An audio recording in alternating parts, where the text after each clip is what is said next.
Section 498 అనేది ఎంతమందికి ఈ చట్టం గురించి అవగాహన ఉందనుకోవచ్చు? యాక్చువల్లీ ఆ 498 సెక్షన్ ఏం చెప్తుంది? సెక్షన్ 498 అనేది ఏంటంటే పెళ్ళైన తర్వాత ఒక అమ్మాయికి పెళ్ళైన తర్వాత అత్తగారింట్లో భర్త ద్వారా కానీ అత్తామామల ద్వారా కానీ ఆడపడుచుల ద్వారా కానీ ఇతర కుటుంబ సభ్యులు ఎవరైతే ఉంటారో వాళ్ళ వల్ల ఫైనాన్షియల్గా కానీ లేకపోతే శారీరకంగా కానీ లేకపోతే మానసికంగా కానీ physical, financial and mental harassment కనుక జరిగితే ఆ అమ్మాయి వెళ్ళి మనకు పోలీస్ స్టేషన్లో కంప్లైంట్ ఇవ్వడాన్ని మనం 498 అని అంటాం మనం జనరల్గా.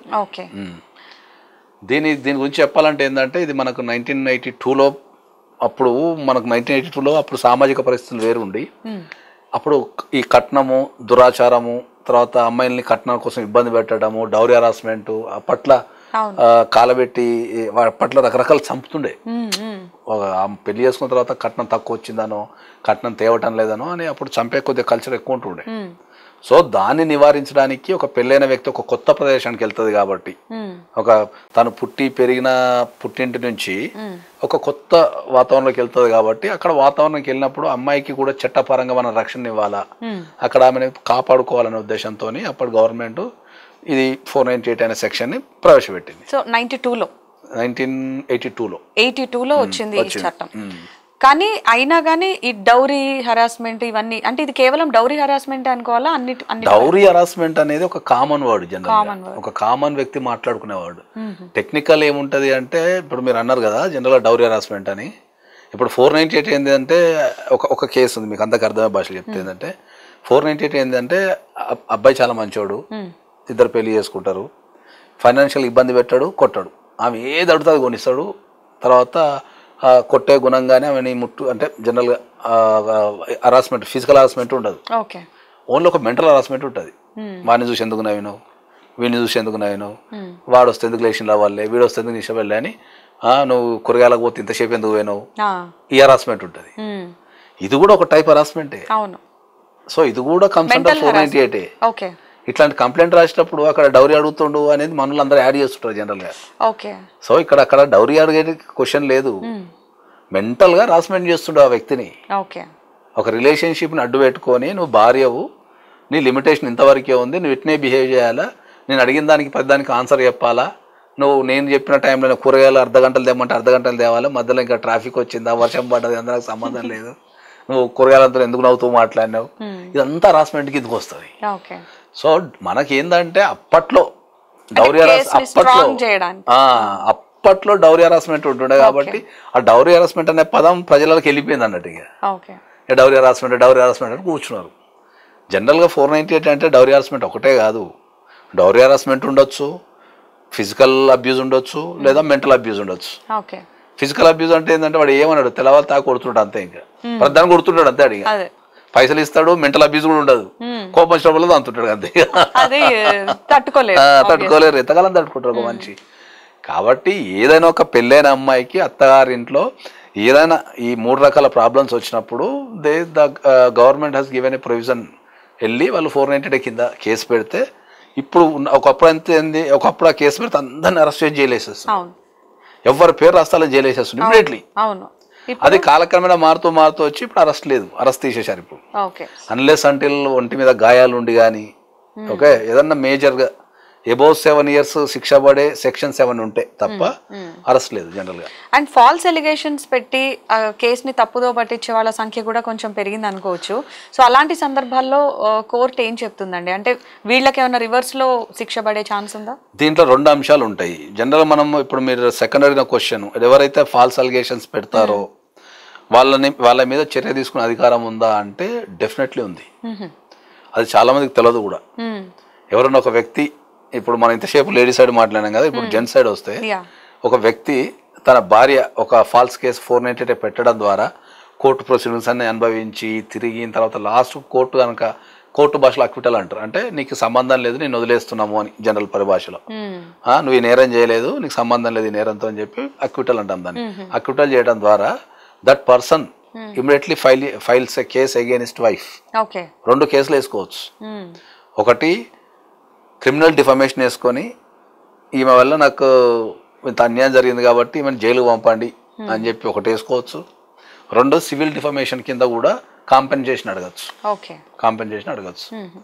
సో జనరల్గా ఏంటంటే ఇప్పుడున్న పరిస్థితులలో 498A అనేది సుప్రీంకోర్టు కూడా చాలా సందర్భాలు చెప్పిందంటే the most of the cases are false. Okay, ఎందుకు ఫాల్స్ అంటే ఏంటంటే వాళ్ళు ఒక మోటివ్ వేరే ఉంటుంది, ఒక ఎదుటి వ్యక్తిని లొంగ తీసుకోవడానికో భయపెట్టడానికో వీళ్ళు దీన్ని అసలంగా ఉపయోగిస్తుంటారు ఎక్కువ శాతం. అమ్మా నువ్వు నా మాటినవు కదా నీ సంగతి చెప్తా అని చెప్పి పోలీస్ స్టేషన్పై కంప్లైంట్ పెడతా అనేది అదొకటి ఉంటుంది. లేకపోతే హరాస్మెంట్ చేయడానికి కానీ లేకపోతే అంటే వాళ్ళకు ప్రాపర్ గైడ్ లైన్స్ ఉండదు. ఒక 498 పెడితేనే ఇది సాల్వ్ అవుతుంది, లేకపోతే లొంగుతాడు భయపడతాడు అనే ఉద్దేశంతో పెడుతుంటారు జనరల్గా. దానివల్ల ఫాల్స్ కేసులు అంటే ఎక్కువ అవుతాయి. అట్లా అని చెప్పి మనకు హరాస్మెంట్ లేదు, మోసాలు లేవు, కొట్టడం లేదు, తిట్టడం లేదు కూడా ఏం లేదు. ఇక ఒరిజినల్ చెప్పాలంటే కరెక్ట్ ఒరిజినల్ చెప్పాలంటే ఏంటంటే వాస్తవ కేసులు ఎక్కువ ఉన్నాయి. ఎందుకంటే ఈ హరాస్మెంట్లు కానీ ఎక్కువ ఉన్నాయి. అంటే ఫైల్ అయ్యే కేసులు ఉన్నాయి అనుకుందాం, సపోజ్ ఒక 100 కేసులు ఫైల్ అయినాయి అనుకుందాం, దాంట్లో 70% హరాస్మెంట్ కేసులు ఉంటాయి. సో ఇప్పుడు ఇక్కడ ఇంకొక డౌట్ ఏంటంటే అందరికీ అవసరం ఏది, ఇప్పుడు ఫారెన్ సంబంధాలు చాలా మంది చూసి సెటిల్ అయిపోతున్నారు, కానీ అమ్మాయిని ఇక్కడ నుంచి తీసుకెళ్ళిన తర్వాత అక్కడ హరాస్ చేస్తున్నారు. అది మెంటల్ కావచ్చు, ఫిజికల్ కావచ్చు. సో హరాస్మెంట్ అయితే కామన్. ఈ సెక్షన్ 498 అనేది వాళ్ళకు కూడా వర్తిస్తుందా ఇప్పుడు మన ఇండియాలో? డెఫినెట్లీ వర్తిస్తుంది. సో ఫారెన్ నుంచి ఎన్ఆర్ఐలో రప్పించవచ్చు. ఎన్ఆర్ఐ కేసులకు కూడా మనకు 498 వర్తిస్తుంది. ఎందుకంటే వీళ్ళు ఫారిన్ లో ఓన్లీ నివసించడానికి మాత్రమే వెళ్తారు, కానీ by born they are Hindu కావచ్చు, ఎవరైనా కావచ్చు. అంటే అక్కడ గనక గ్రీన్ కార్డు సిటిజన్ అయ్యి ఉంటే పరిస్థితి ఏంటి అలాంటి వాళ్ళకి? అక్కడ ఉంటే అక్కడ ఇప్పుడు చట్టాలు సిమిలర్ గా ప్రపంచవ్యాప్తంగా సేమ్ ఉన్నాయి. మీరు యుఎస్ పోయినా కూడా అక్కడ ఇమీడియట్లీ కాల్ చేస్తే పోలీసు వాళ్ళు వస్తారు, తీసుకుపోతారు. తర్వాత రెస్టారెంట్ ఆర్డర్స్ కానీ జైల్లో పెట్టడం కానీ ఇదంతా సేమ్ ప్రాసెస్.